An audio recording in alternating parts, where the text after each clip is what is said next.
Você está aí acompanhando esse turbilhão de concursos da área fiscal que estão sendo aprovados, que têm seus editais publicados, todos eles com muitas vagas, com salários excelentes a partir de 20, 30 mil reais mensais.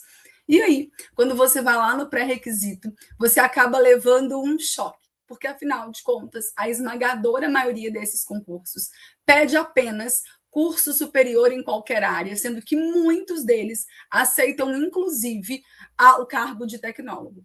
E aí, né, é muito comum que as pessoas pensem na possibilidade de transicionar de carreira.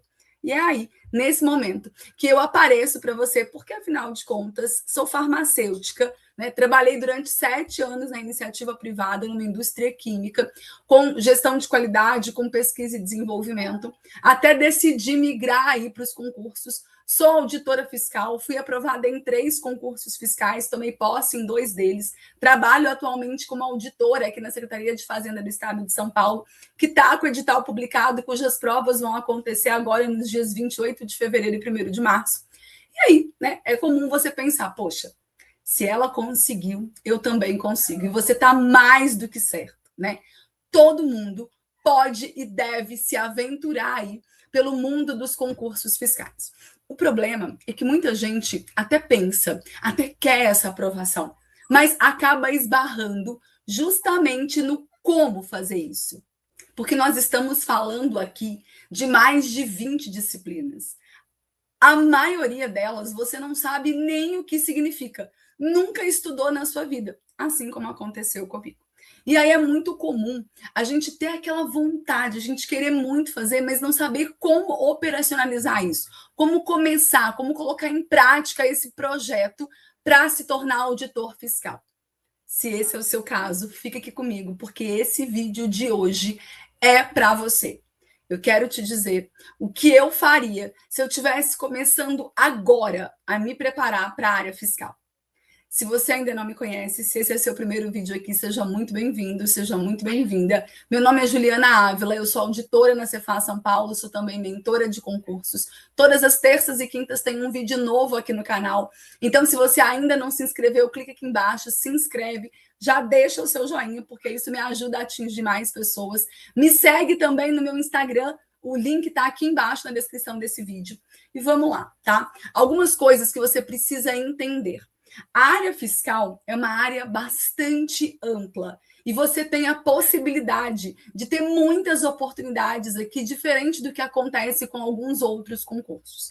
Dentro da área fiscal, a gente tem sim o fisco estadual, o fisco federal, que é a Receita Federal, né? E aí muita gente fica pensando, é concurso bom, é concurso federal. Nem sempre, tá? Claro que os cargos de analista e auditor da Receita Federal são cargos excelentes, que pagam aí na casa dos 15 mil reais para analista, dos 30 mil reais para auditor. Só que, né, ao contrário do que acontece em outros cargos, né, na esfera fiscal, na área fiscal, os cargos da esfera estadual e municipal, eles são tão bons quanto os cargos da Receita Federal. Se você está acompanhando esses fiscos estaduais que estão publicando edital, Cefaz São Paulo, Cefa Pará, Cefaz Goiás, Cefaz Mato Grosso, Cefaz Rio Grande do Norte, você já deve ter percebido que os salários ultrapassam os 30 mil reais. Os salários são mais altos, inclusive, do que aqueles pagos pela própria Receita Federal. E, além disso, a gente tem ainda os fiscos municipais, também com excelentes oportunidades, com remunerações extremamente vantajosas. Então, a sua área, né, acaba sendo uma área muito fértil, muito ampla, onde você vai ter muitas oportunidades. Se você decidir realmente encarar esse projeto de área fiscal, não foque exclusivamente no concurso da Receita Federal. Abra o leque de possibilidades, né, para que você possa também concorrer aos cargos dos fiscos municipais e dos fiscos estaduais. A maioria deles também só vai exigir nível superior em qualquer área.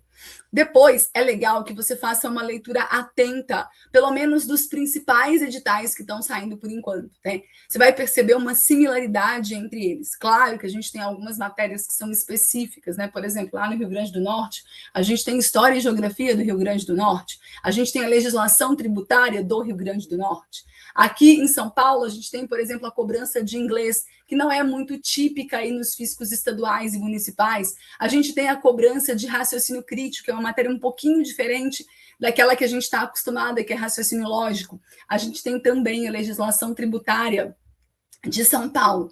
Mas se você comparar todos esses editais, você vai perceber que cerca de 70% a 80% deles têm as mesmas matérias, e isso é excelente. Por quê? Porque é justamente nelas que a gente vai se concentrar nesse primeiro momento. E se você pesquisar ainda mais a fundo, você vai descobrir que, apesar de ser um edital gigantesco, com mais de 20 disciplinas, a gente tem um núcleo central ali, em torno de 7 até umas 10 disciplinas, que correspondem a cerca de 70% do peso das provas. Ou seja, a gente tem, sim, cerca de 20 disciplinas sendo cobradas, mas você não vai precisar estudar todas essas matérias. E você deve começar a sua preparação justamente por aquelas que são comuns a todos os concursos e que detêm ali o maior peso na hora da prova, né? Então, você pode pensar em começar, por exemplo, por português, por direito tributário, por direito constitucional e administrativo, por contabilidade geral, pegando aí uma matéria de exatas, né? Então, você vai começar ou por matemática básica, ou por matemática financeira, ou por estatística, dependendo aí do seu nível de conhecimento em exatas, né? Do seu grau de familiaridade com a matéria.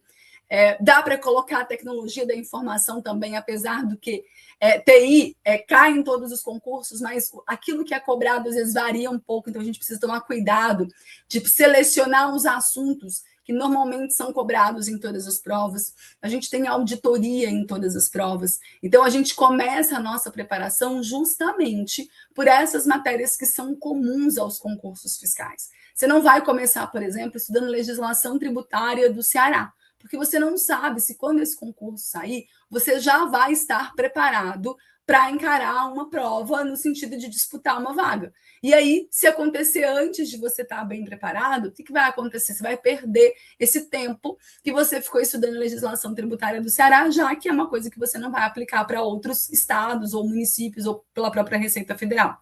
Então, nesse começo, foque naquelas matérias que são mais comuns aos concursos da área fiscal, que servem também de pré-requisito para você ter uma compreensão melhor. Por exemplo, para a gente conseguir entender bem legislação tributária, a gente precisa ter passado por direito tributário.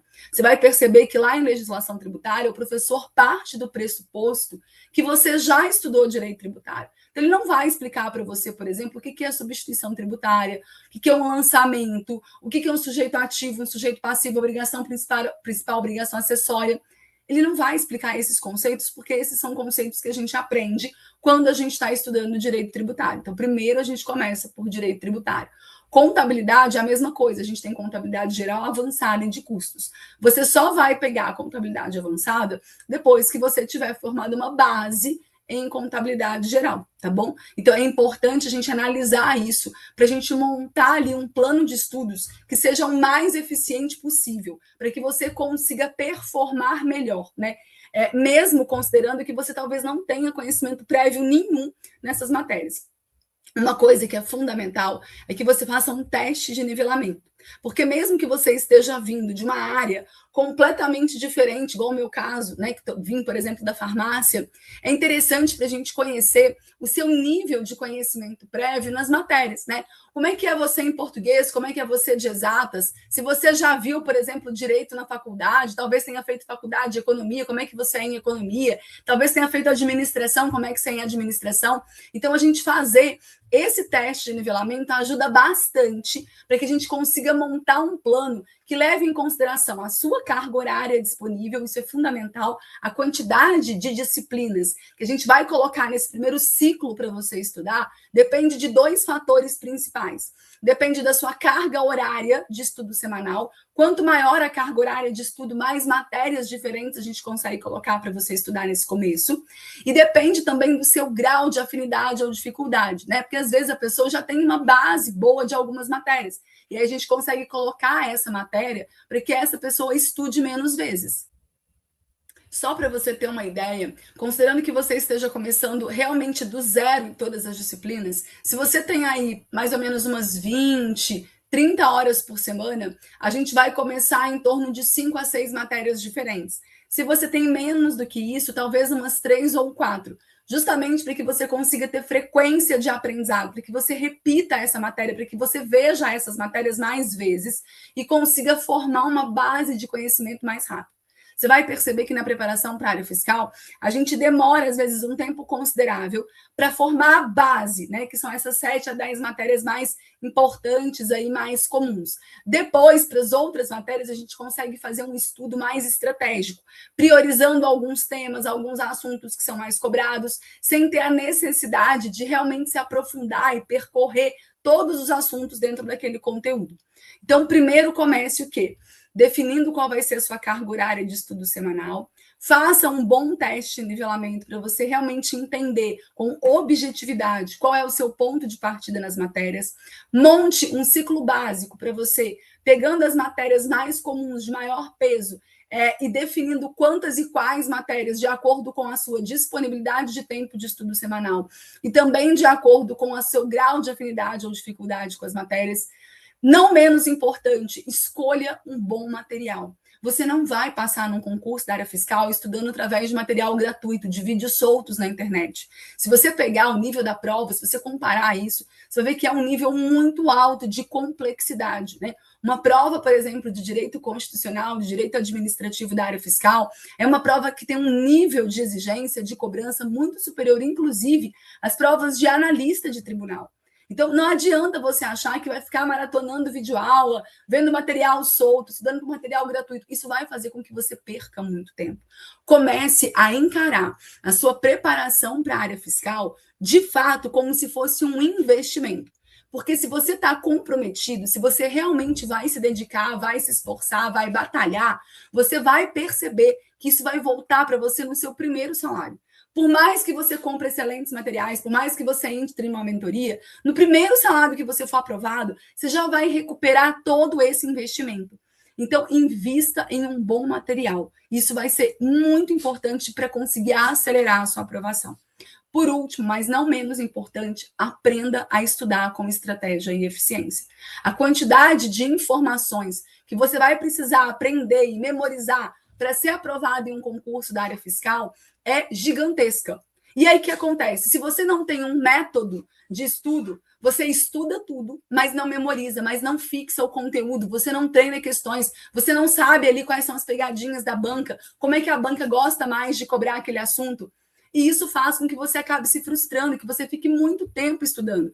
Quando a gente vê, por exemplo, depoimentos de pessoas que estudam há 8 anos, 10 anos, pode ter certeza que a gente teve aí uma dessas 3 situações. Ou a pessoa não teve constância, ela começou e parou diversas vezes durante esse tempo, ou a pessoa não teve foco, ela estava estudando para a área fiscal, mas ela fazia concurso do Banco do Brasil, ela fazia concurso da polícia, ela fazia concurso de tribunal, e aí o tempo todo ela estava, vai para a área fiscal, sai da área fiscal, vai para a área fiscal, sai da área fiscal. Ou a pessoa não tem método, ela não sabe estudar, ela estava estudando ainda como ela estudava lá para as provas da faculdade, se preocupando em estudar muito, mas sem se preocupando com aquilo que estava sendo retido do conteúdo estudado. E aí, se você quer começar do jeito certo, se você quer realmente ter estratégia, ter eficiência nesse seu projeto de aprovação na área fiscal, eu tenho um convite para te fazer. Nos dias 7 e 8 de março vai acontecer a 2ª edição da imersão Rota Fiscal. Nós vamos passar um final de semana juntos, sábado e domingo, das 9 da manhã às 13 da tarde. E eu vou te ajudar a montar um plano de estudos que vai te colocar entre os 5% dos concurseiros que são aprovados 3 vezes mais rápido na área fiscal. Não deixe de garantir seu ingresso. Clica no link que está aqui na descrição e a gente se vê, então, nos dias 7 e 8 de março. Até lá!